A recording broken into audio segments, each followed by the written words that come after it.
اسی دوران آقا علیہ الصلوۃ والسلام نے ایک تاریخ ساز خطاب فرمایا. میں حیران ہو گیا جب میں نے حضور کا یہ خطاب پڑھا کہ جنگ کا ماحول ہے, دشمن امنے ہے, مگر اس جنگ کے ماحول میں بھی جہاں آقا علیہ الصلوۃ والسلام جنگی اسٹریٹجیز اختیار فرما رہے ہیں, جہاں جنگی حکمت عملیاں بیان فرما رہے ہیں اور لشکر کو ترتیب دے رہے ہیں, وہیں حضور علیہ الصلوۃ والسلام لوگوں کو اللہ رب العالمین کے ساتھ کیا ہوا اپنا وعدہ بھی یاد دلا رہے ہیں. چند نکات حضور کے اس تاریخ ساز خطاب کے بیان کرنا چاہتا ہوں. آقا علیہ الصلوۃ والسلام نے ارشاد فرمایا, اے لوگو, میں تمہیں اس چیز کی وصیت کرتا ہوں جس کا حکم اللہ رب العالمین نے مجھے اپنی کتاب میں دیا ہے, اور وہ کیا ہے کہ میں اس کی اطاعت کروں اور حرام کاموں سے باز رہوں. آج تم اجر و ثواب کے مقام پر کھڑے ہو. جس چیز کا اللہ تعالیٰ نے تمہیں حکم دیا ہے اس کی پابندی لازم ہے. جانو کیونکہ میں تمہاری ہدایت یابی پر بہت حریص ہوں.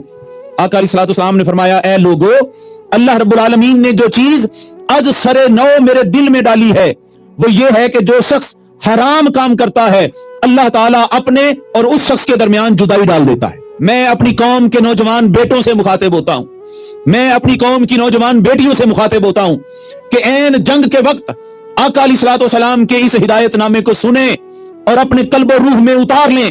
آقا علیہ الصلوۃ والسلام فرما رہے ہیں کہ از سر نو, نئے سرے سے اللہ رب العالمین نے میرے دل میں یہ بات ڈالی ہے کہ جو شخص حرام کام کا ارتکاب کرتا ہے اللہ رب العالمین اپنے اور اس شخص کے درمیان جدائی ڈال دیتا ہے. جو شخص اس حرام سے اللہ کی رضا کے لیے منہ موڑ لیتا ہے اللہ تعالیٰ اس کے تمام گناہ معاف فرما دیتا ہے. حضور نے فرمایا, جو شخص مجھ پر 1 مرتبہ درود بھیجے اللہ تعالیٰ اس پر 10 بار درود بھیجے گا. جو شخص احسان کرے خواہ کسی مسلمان پر یا کسی کافر پر, اس کا اجر اللہ تعالیٰ پر لازم ہو جاتا ہے, اس دنیا میں بھی اور آخرت میں بھی. آپ حیران ہوں گے کہ کتنا عظیم خطبہ رہنمائے کائنات قائد کونین حضور ارشاد فرما رہے ہیں. پھر 2 اور بڑے اہم پوائنٹ ہیں جو میں آپ کے سامنے شیئر کرنا چاہتا ہوں. حضور فرماتے ہیں, میرے دل میں جبریل نے یہ بات ڈال دی ہے کہ کوئی شخص اس وقت تک نہیں مرے گا جب تک اپنا سارا رزق مکمل نہ کر لے. جو اس کی قسمت میں اللہ نے رزق رکھا ہے جب تک وہ اسے کھا نہ لے, اسے استعمال نہ کر لے, وہ تب تک نہیں مرے گا.